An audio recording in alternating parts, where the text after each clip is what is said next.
When encountering the word astral, most people immediately think projection or perhaps travel. Now, allowing your consciousness to leave your body to visit remote locations, explore strange and often surreal landscapes, or even just to prove that it's actually possible is without a doubt part of the astral experience. But it's actually only a small part. When utilizing the astral in this manner, you're basically regulating yourself to the role of a sightseer. But what if, instead of being a tourist, you could be a resident? Well, that's exactly what this episode is about. Utilizing the astral realm not as a fleeting destination, but as a place where you can repeatedly return to complete meaningful work. And there are a lot of perks to performing that work there. One of the biggest ones is that it's always available. Let's say you're traveling and away from home and you find yourself needing to do some ritual work, but all of your tools and your altar, if you use one, are miles away. Now, in the astral, all of those things and more are waiting, so you can get right down to the nitty gritty. Now, I am in no way suggesting that astral work should completely replace rituals and ceremonies in the physical world. In fact, my best operations occur when I am simultaneously straddling between these two realms. Also, when talking about the astral, a lot of people tend to think of it as out there somewhere, as though you're traveling to a distant star system. In my experience, however, the astral so much isn't out there as it is in here, deep within your own consciousness. Even that description, however, is still a bit off. I mean, we're talking about a different plane of existence here, one that simultaneously exists with what we think of as reality, but which operates on an entirely different level. In the astral, there's no true up, down, in, or out. It's a realm of spirit and energy fueled by imagination. Now, let's talk about imagination for a moment. Our society actively promotes the belief that imagination, for the most part, is something that should be left behind once we transition from childhood into rational and productive adults. Poets and artists generally get a bit of a pass here, but when you think about it, it's not really by much. As an example of this, the predominant stereotypes for creatives all actually have rather negative connotations associated with them. There's the tortured genius trope, which assumes there must be a level of deep psychological suffering or mental illness for someone to create great works. Then, of course, there's the starving artist, where society expects you to be perpetually broke because, you're not actually being productive. And, how can we forget the eccentric, that scatterbrained and absent-minded individual who is always disorganized and daydreaming? Now, those are just a few examples of how society subtly discourages imagination in adults. I could list a lot more and probably do an entire episode on why society tends to do this, but that's not the scope of this episode. Scope of this episode is that esoteric traditions take a different view of imagination. Here, imagination isn't seen as mere fantasy, but as the method through which consciousness perceives and shapes the astral realm. It acts like a bridge between the physical and energetic, allowing symbols, intentions, and spiritual forces to assume form. Now, when trained and disciplined, imagination becomes not only a powerful tool for ritual work and meaningful interaction with the inner worlds, but also an essential one. which is exactly why so many magical operations have the practitioner visualizing things. If you're subscribed to this channel, or if this video came up in your suggestions, chances are you have at least a passing understanding of as above, so below, as within, so without. The Hermetic axiom, which illustrates the connectivity and interaction between the micro and macrocosms. Well, this concept is precisely why working with the astral can be so effective. What you build in that realm is then mirrored in the physical. Now, even if you don't believe in the manipulation of energies, you should be able to clearly see how this would hold true on a psychological level. When you burrow down into a deep meditative state, you're in the realm of the subconscious. The subconscious primarily speaks in symbolism, so if you are intentionally introducing symbols, the subconscious readily accepts these things as true, causing the conscious mind to then fall in step with what the subconscious perceives. It's as above, so below, as within, so without. It's Hermeticism as applied psychology.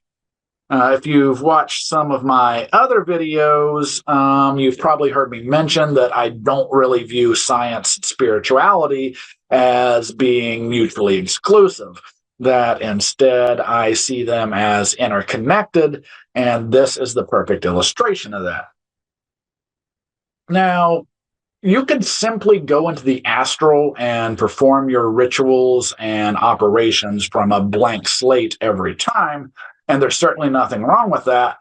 But by doing so, you're actually missing out on a powerful tool at your disposal, the astral temple. An astral temple or other magical space provides a stable, consistent, and consecrated environment for energetic work. Rather than creating a new ritual space every time, the practitioner returns to a familiar location that has been strengthened through repeated use and intention. I absolutely love sacred places in the physical world. Ashrams, temples, chapels. Anytime my soul needs healing, I naturally seek out these types of locations. There's just a different atmosphere there that you can feel the sanctity. In the same way as a physical temple helps focus the mind and leads to that type of atmosphere, an astral temple helps focus consciousness, making magical work done there more consistent, immersive, and spiritually meaningful.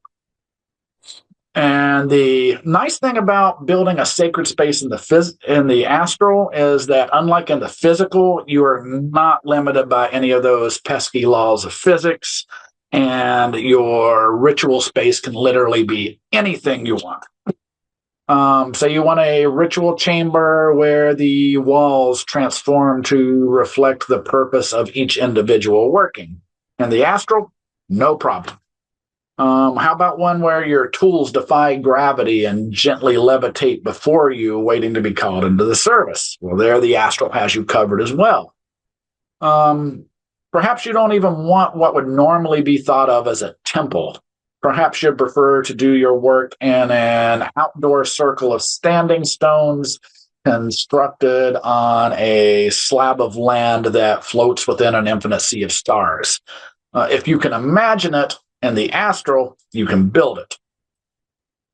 Now, a wonderful side effect of this is that because the astral is governed by consciousness rather than physical law, your temple can actually evolve alongside your spiritual practice. It might expand with new rooms, it could change architecture, or even reveal hidden chambers as your understanding deepens. So rather than being set in stone, it's a living space that changes, grows, and adapts just as you yourself do over the course of your life. And there's actually a very good reason for that. It's because your astral temple isn't actually something separate, but it is part of you. Now, admittedly, visualization isn't exactly everyone's strong point, but please keep in mind that it's a skill, not an inborn talent. Like any other skill, it can improve with regular practice. So I really encourage you to do some independent research on exercises you can do to improve that skill. But that does not necessarily mean you still can't begin this type of work right now. You are not necessarily trying to watch a movie in your head, a vague image, a strong impression, or honestly, even simply knowing what you're intending to visualize is enough to begin constructing your astral temple, and clarity will then come with practice.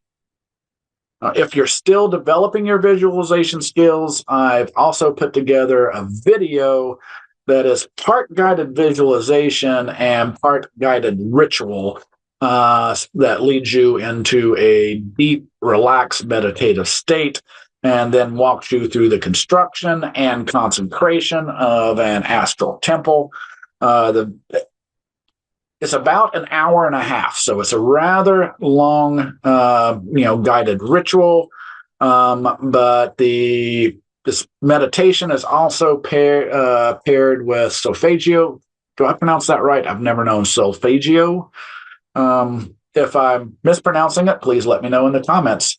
But it's paired with solfeggio frequencies and binaural beats in the 4 to 7 megahertz range, which are the ones associated with theta brain waves to help you deepen that meditative state. If you'd like to utilize this tool, I'll drop a link in the description below, but I'll also include a card at the end of the video which links to it. All that being said, whether your astral temple begins as a simple stone circle or an elaborate sanctuary beyond anything the physical world could contain isn't what really matters. What matters most is that you return to it, strengthen it through regular practice, and allow it to become a sacred space that reflects your own spiritual growth. Like any meaningful practice, it won't be perfect the first time, but each visit lays another stone in its foundation, and before long, you'll have created a place that is every bit as real and meaningful to your inner work as any temple you could ever build with your hands. Now, before we go, don't forget to like this video and subscribe to the channel if you haven't already. Every like, comment, share, and subscription helps support this channel and tells YouTube to share these teachings with others who might benefit from them. Also, if there's a subject you'd like me to cover in a future video, please leave a comment below. I'm always looking for new topics to explore. But for now, I want to thank you, as always, for spending this time with me. Until next time, may your path be guided by wisdom, your practice meaningful, and your journey lead you ever closer to the divine. And, of course, walk in peace and light, my friends.